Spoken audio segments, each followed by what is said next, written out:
नमस्कार, मी अनिता केदार रेसिपीमध्ये तुमचं मनापासून स्वागत आहे।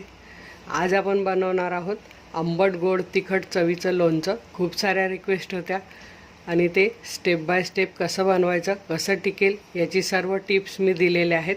त्या तुम्ही सर्व फॉलो करा, लोणचं बनवा। मस्त हे लोणचं अगदी 2-3 वर्षही खराब होत नाही। नक्की बनवून बघा आणि तुमचे रिप्लाय मला जरूर कळवा। तर चला आपण बघूया कसं बनवायचं ते। गोड आंबट तिखट लोणचं बनवण्यासाठी मी इथे घेतली राजापुरी कैरी आणि कैरी घेताना छान अशी कडक घ्यावी, जराही नरम कैरी नको। आणि मी इथे राजापुरी घेतली कारण गोड लोणचं बनवायचं आहे, ते मस्त छान गोड आंबट असं तिखट लागलं पाहिजे।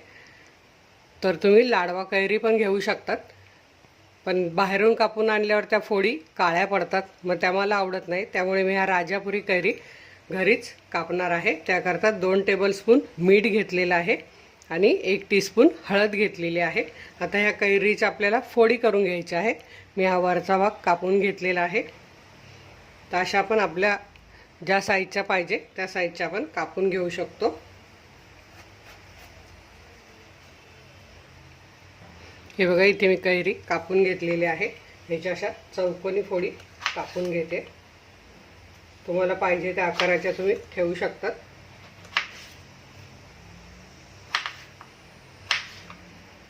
अशी मी ही पूर्ण 1 किलो कैरी आहे ती कापून घेते। हे बघा, इथे मी सुरीने कैरी कापून घेतलेली आहे 1 किलो। आता त्याला आपल्याला मीठ घालून घ्यायचं आहे आणि हळद। आणि मी इथे हे टोप घेतलाय, म्हणजे कसं हलवायला आपल्याला असं बरं पडतं। हळद मीठ लावून आपल्याला 2 ते 3 तास झाकून ठेवायचं आहे। हे बघा, सर्व छान मिक्स झालेलं आहे।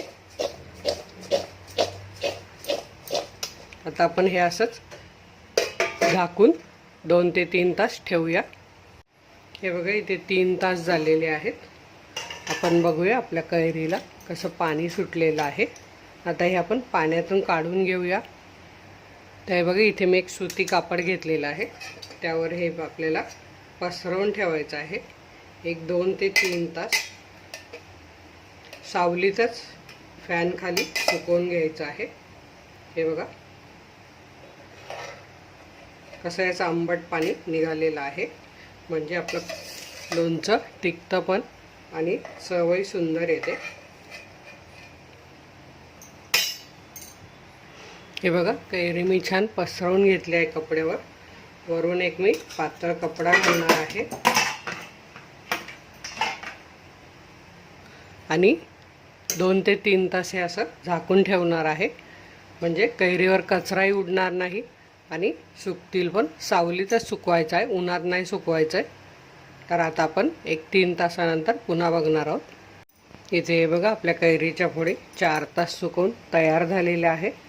हे 1 किलो फोडी करता आपण काय काय साहित्य लागणार आहे ते बघूया। 100 ग्राम मोहरीची डाळ घेतलेली आहे। ही बाजारात कुठेही मिळते मोहरीची डाळ, किंवा मग तुम्ही मोहरीसुद्धा बारीक करून घालू शकतात, फक्त रंग थोडा काळपट येईल।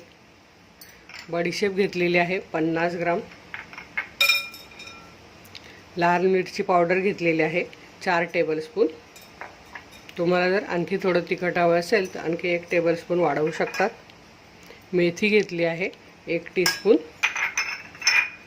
इथे मी घेतले आहे थोडं 8 ते 10 काळी मिरी, 7-8 लवंगा आणि हे दालचिनी घेतली आहे। 3-4 तुकडे छोटे छोटे करून घेतलेले आहेत।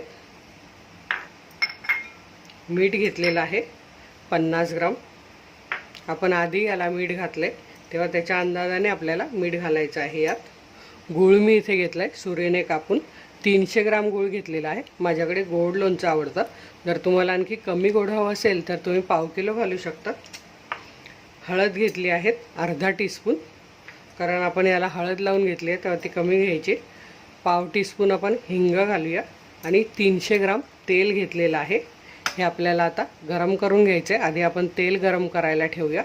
धूर आला की समजायचं आपलं तेल छान गरम झाले, मग ते आपल्याला कोमट करून घ्यायचं। आता इथे मी कढई तापत ठेवली आहे, त्यात हे मेथीदाणे घालून घेऊया आणि 1 मिनिटभर छान असे गरम करून घेऊया। हे बघा 1 मिनिट झाला आहे, मेथीचा थोडासा रंग बदलला आहे, जास्त आपल्याला भाजायची नाही आहे। त्यातच आपण बडीशेप घालूया आणि ही अगदी थोडीशी, आता फक्त आपल्याला मॉइश्चर असेल ते काढून टाकायचं आहे, आपल्याला एकदम भाजायची नाही आहे जास्त। अगदी ही 40 सेकंद फक्त अशी परतून घ्यायची आहे। हे बघा 40 सेकंद झाली आहे, आपण आता ही काढून घेऊया। गॅस बंद करते मी। आता इथे मोहरीची डाळ फक्त 30 सेकंद आपल्याला गरम करून घ्यायची आहे। हे बघा 30 सेकंद झाली आणि हाताला अशी थोडीशी गरम लागली किंवा ती डाळ पण अशी थोडीशी फुलते। आता ही आपल्याला काढून घ्यायची आहे दुसऱ्या भांड्यात। आता आपण हे मीठ पण गरम करून घेऊया। हे सर्व आपल्याला लोणचं टिकण्याकरता हे सर्व करून घ्यायचं आहे। हे पण आपल्याला फक्त 30 सेकंद गरम करून घ्यायचं आहे। 30 सेकंद झाली, आपण हे काढून घेऊया। तर इथे तुम्ही बघू शकतात आपल्या तेलाचा छान धूर झाला आहे। गॅस मी बंद केला आहे। आता हेही आपल्याला कोमट आता हे बघा आपले मेथी आणि बडीशेप छान थंड झालेलं आहे। हे आता आपल्याला जाडसर वाटून घ्यायचं आहे। आता हे बघा मस्त हे आपलं जाडसर वाटून झालेलं आहे। आपले तेल थोडं थंड झाले, त्यात आपण हे काळी मिरी, लवंग आणि दालचिनी घालून घेऊया। बघा मस्त ते गरम होतील, त्याचा सुगंधही तेलात उतरेल छान। आता आपण यात पाव टीस्पून हिंग घालून घेऊया। आता हे बघा आपलं तेल अगदी हलकं गरम आहे, त्यात आपल्याला आता हा बडीशेप आणि मेथी घालून घ्यायची आहे। मोहरीची डाळ पण घालून घ्यायची आहे आणि लाल तिखट पण घालून घ्यायचं आहे। छान मिक्स करायचं आहे।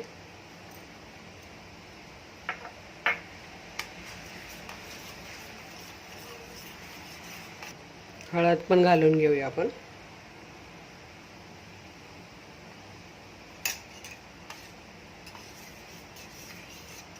हळद जास्त घालायची नाही, कारण लोणचं आपलं थोडे दिवसात मग काळं पडतं, तेव्हा अगदी प्रमाणात थोडीशी घालायची आणि लोणच्याचा रंगही लाल येतो।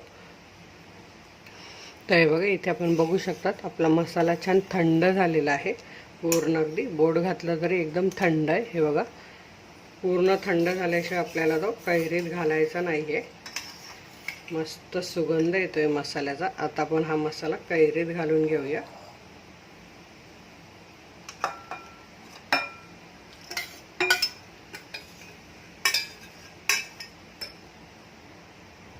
छान मिक्स करून घ्यायचं आहे।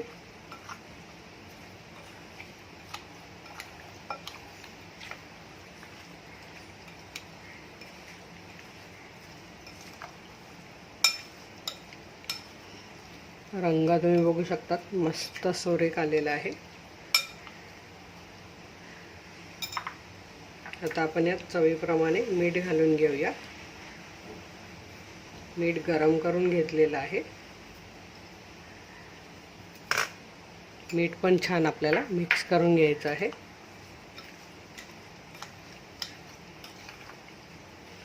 आता आपण हा चिरून घेतलेला गूळ आपण घालून घेऊया। चिरून घेतल्यामुळे तो लवकर विरघळतो, म्हणून मस्त सुरीने असा चिरून घ्यायचा आहे।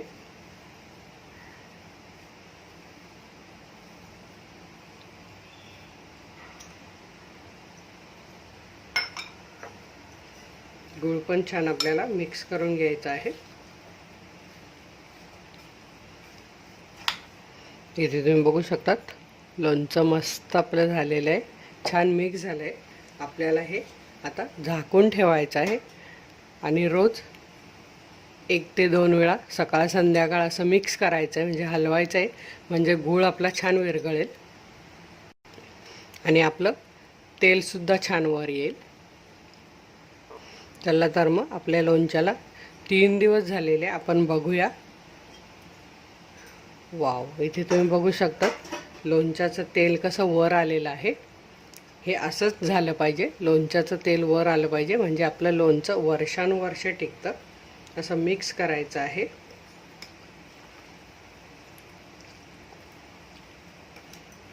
मिक्स केल्यावर पुन्हा तेल खाली जातं आणि पुन्हा वरती येतं ते.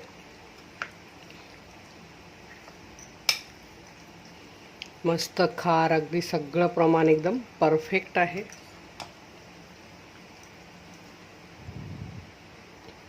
आता हे लोणचं आपल्याला टिकवण्यासाठी कसं भरायचं ते मी तुम्हाला सांगते. काचेची स्वच्छ बरणी धुवून घ्यायची, अगदी सुक्या कपड्याने कॉटनच्या छान पुसून घ्यायची आणि उन्हात एक अर्धा तास ठेवली तरी ती छान गरम होते. म्हणजे त्यातलं मॉइश्चर कमी होऊन आपलं लोणचं वर्षानुवर्ष टिकतं. अगदी काढताना तुम्ही चमचा जो घ्याल तो अगदी सुका करून घ्या. एकदम सुका झाला पाहिजे, जराही त्यात पाण्याचा अंश नको, म्हणजे आपलं लोणचं टिकायला मदत होते. बघा किती छान लोणचं झालेलं आहे आपलं.